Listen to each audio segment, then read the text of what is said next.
name's Josh, like she said, and I'm here to tell you a story of how SJVC became SJVC. Go back and visit the soul of the drive behind the college. I want to go back to the 60s.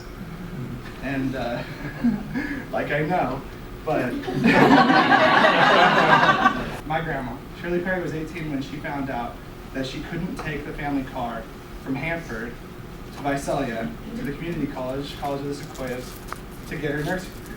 She figured out how to, instead of becoming a nurse at COS, which was 20 miles away, way too far away to take the family car, the one family car all the way there all day, 4 times a week. She figured out how to study remotely and became a medical assistant. She basically studied for 2 years and tested through becoming a medical assistant. After that, she went to work for Dr. Brookshire, who was a local general practitioner in Hanford. Shirley brought to Hanford, and the medical scene there was an essence of excellence. And that sounds cliche, but no joke, from the get-go, from 18 years old, she was going to do things right 110% all the way, all the time. Dr. Brookshire had 12 employees. She believed that they all should be registered medical assistants. She tutored all of them, all 12 of them, and 6 of them became registered medical assistants within the next year, I think.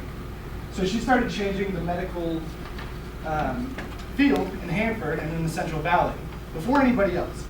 She worked for Visalia Business College, ended up becoming assistant to the president of a relatively successful small business college here in Visalia.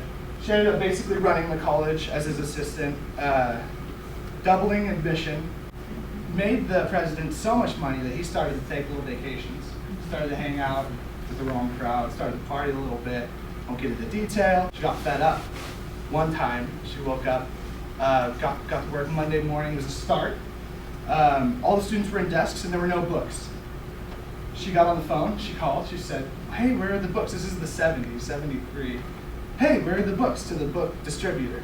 "Oh, well, we never got our check. The boss had been gone for 2 weeks, probably in Vegas somewhere blowing all the money." The next thing she did was got on the phone and called every single one of her students from that class that didn't have books and asked them to borrow their books. She called them all, and they'd been out of school for however long, got all those books back within a day or so, and started class on Tuesday like she didn't even skip a beat. The Visalia Business College was failing at that point. She was the assistant to the president, had no money. She scrounged, and she got these kids to learn and started class on Tuesday. That right there is a great story. Got fed up eventually.